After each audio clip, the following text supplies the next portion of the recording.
Today on Stu's cookery class, I'm going to be showing you guys how to make an anniversary cake.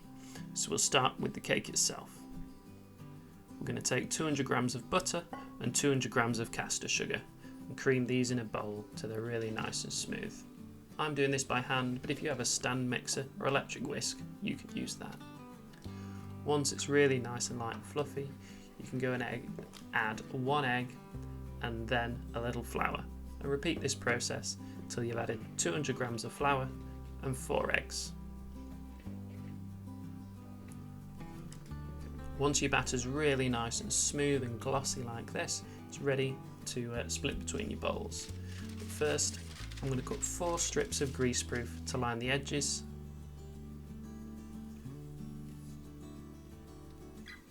and 2 circles to line the bottoms. I rub my tins with butter all the way over the bottom and around the edge. This really helps the greaseproof stick. When you're pressing it in around the edge, make sure you have a little bit of overlap onto the bottom of the dish.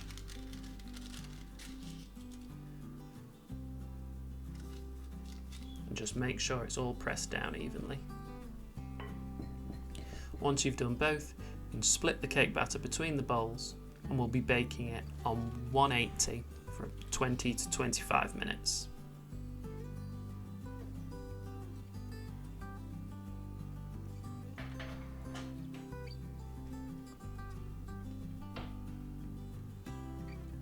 You'll know they're ready when you press lightly down on top. They should just spring back naturally. If you're still unsure, you can always pop a knife in and see if it comes out clean. Now mine's been sat for a couple of minutes, the metal's cold enough to touch now, still hot, but I'm going to remove that as soon as I can and then peel off the greaseproof. This is really important because it stops you tearing away any of the cake.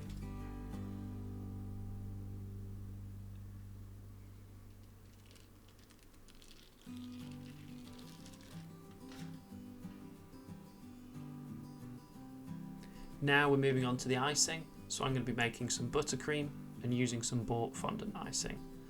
I've got 100 grams of butter and 200 grams of icing sugar here. I'm going to cream those together. Once they're creamed together, you'll find you need to add a little water just to loosen it slightly. Now I added 2 tablespoons, but 1 tablespoon would have been enough, and I'll show you how to fix it if you add too much as well. You'll just need to sieve in some extra icing sugar until the mix starts to thicken up. You could go slightly thicker than mine there, but that's still fine. Now I made my cakes the evening before and decorated it the next morning, but you could do it morning and afternoon. Now I'm just spreading a thin layer of butter icing on mine, but you could use jam or any filling you wanted in the middle really.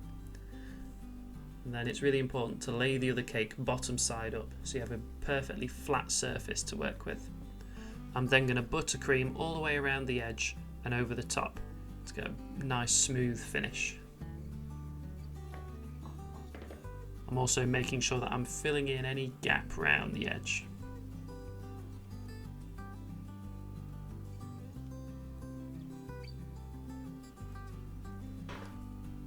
Once that's done, you can clean up the board and set it to one side.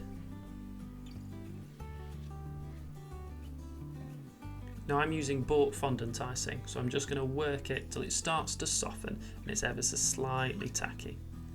Once it gets to that point, you'll want to sprinkle some icing sugar on your work surface and start rolling it out to cover the cake.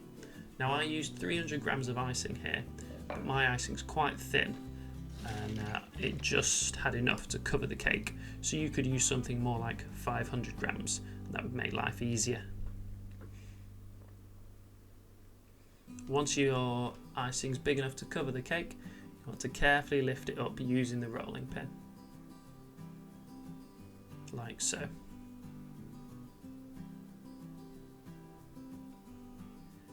Now you want to line up the middle of the icing with the edge of the cake and gently lay it over.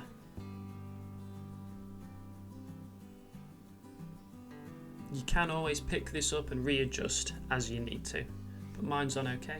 So I smooth over the top and start placing down the sides gently, being careful not to stretch the icing because it will tear. You'll want to make sure you're coming down from the top of the cake, pushing onto it so that you don't create any creases. If it looks like a crease is going to form, you just want to pull it back off and start pushing it on again. Once that's done, you can carefully cut around the very bottom of the cake and then gently press any little lips or excess icing into place and leave that to the side. I'm going to be using some coloured icing. I like to use gel colours, I think they're much better. I'm just going to keep adding it until I've got the desired colour. You'll find as you add more colouring, you'll need more icing sugar too, as it makes the mix quite wet.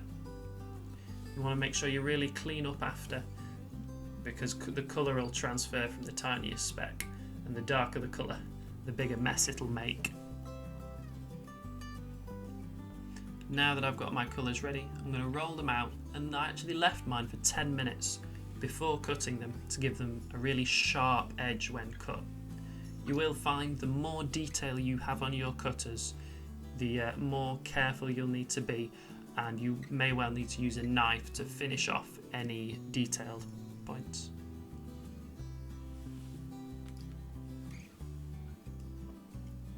What I like to do first is lay on the piece dry to see where I want it to fit and to check that I haven't broken anything, and then I brush the back with a little water to stick it down permanently. Be aware that once you have brushed it with water, moving it may leave a residue of whatever colour you've used.